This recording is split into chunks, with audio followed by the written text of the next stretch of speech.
guys, my name's April. This is Thomas. Welcome to Parrot Playhouse. And today we're going to tell you a little bit about Thomas. Yeah? Do you want to tell them about yourself? Yeah? Because I'm awfully proud of him. As you can see, Thomas's wing, he got startled from Puffy, and that's what happens. So what happened was his abuser pinioned his wing. It was basically a botch job from what we could tell. And it's where they go and they cut the bones from their wings permanently so these birds can't fly. And if he opens his wing, you'll be able to see, I have a little clip that you can watch right now. As you can see, the middle part is missing its bone. It's very thin. It's missing its feathers, and it's extremely abusive, and it makes the bird lopsided. It makes it very hard for them to walk. But what was even worse was they did it wrong to where he was infected when I got to him.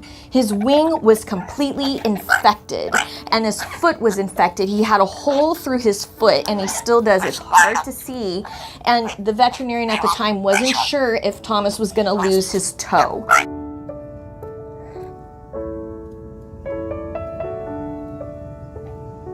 To work really hard on that toe, and you have to understand during all of this, and he was gray, covered in cigarette smoke, he was terrified of us as well. He would hiss a lot like a wild bird, and so that's why I think Thomas was probably a wild parrot that was poached from the trees or found, and they decided that they would fix it so he never could fly. The veterinarian had to put, can we fix that? Okay, good.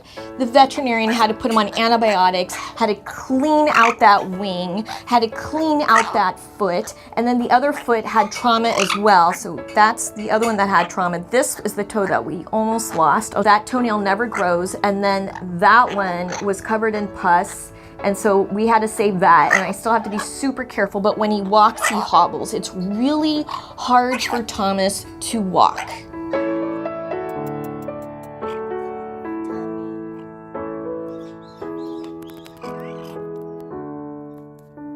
Now, Thomas has severe arthritis, so he's always in pain, and when his wing goes out like that or it comes in, you can hear the bones just popping in it.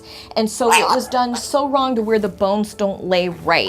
It's terrible. So every day Thomas deals with pain. And then he also has stomach issues where he has a very delicate intestines.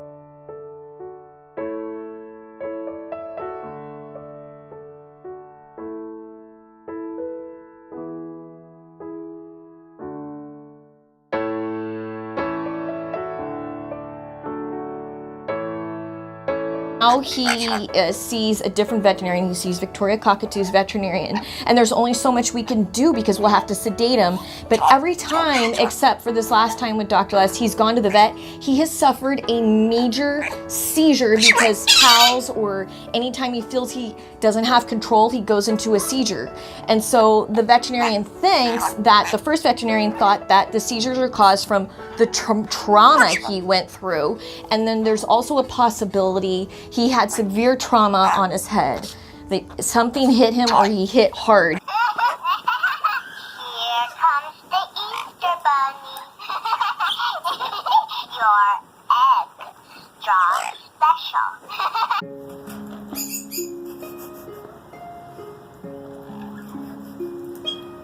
How's it going, Thomas? There's never any excuse to treat an animal like this at all, you guys. And what Thomas endured was horrific. It took me 2 years of winning him over, right? Am I still working on that?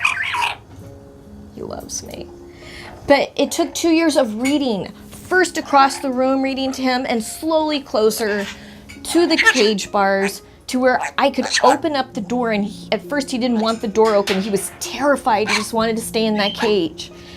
And eventually, after 2 years, and you gotta be patient with your birds. It doesn't matter if you rescued a bird, if you got a baby bird, whatever. Having parrots takes lots of patience and lots of love. You've got to move slow. Something that's not so big to us is huge to a parrot. Something that isn't scary to us is terrifying for a parrot. And reading to Thomas on the other side of the bars was terrifying for Thomas. Just opening up that door was terrifying for Thomas. It took 2 years, but here we are, 15 years later, and it was so worth it. As Thomas's wing was butchered the way it was, he's basically like an airplane with one wing. So you can imagine what happens with an airplane with one wing.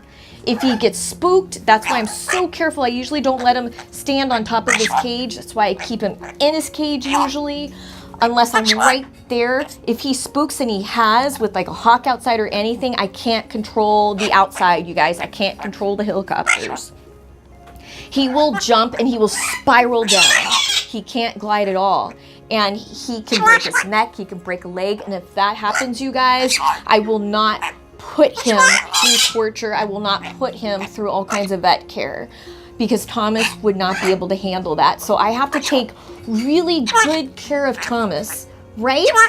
Yes, because he's just like China. And look. I didn't used to be able to do that. I didn't used to be able to do that either. So he has made so much progress, you guys. Yes. Yes. Do you like toys? Oh, he likes toys. He likes toys. And he loves his mommy, and he has apple on his beak. Oh, and now we're gonna regurgitate. I am so glad, number one, that Thomas has stopped regurgitating. Number two, that he is here with me today, and that we can help educate you guys, share his story, because there are a lot of stories in this room, and we're gonna share every single one. And Thomas is a survivor. He's a survivor of the parrot crisis. You can take away one thing from this video is never label a rescue parrot, because every bird is unique and there is something for everybody out there, and they don't all come with health issues and all that. But Thomas is amazing, and he was so worth the work, you guys. He was so worth the work, and I would do it again. So give those rescue birdies a chance. And there are people out there needing to rehome their birds. There are people out there that get sick and they've loved their birds their whole lives. So just look for that, okay? Look for that, because I get those phone calls all the time. And I just got an email about a cockatoo that needs help. So look for that, because there are people that need help with their birds, and for life reasons, not because they have severely abused, mutilated their parrot, like what happened to Thomas. So there's some good stuff out there, you guys. You just gotta open your eyes and be open to it, and just go with the flow. Go with the flow, because that's what we're doing. All right, you guys. I didn't want to get teary-eyed in this video, because this is a really sad thing, but I want to rejoice, and I want to focus on the happiness. Yes, because I'm happy with my Thomas. We love you. Bye. Yay! Good job, Tommy.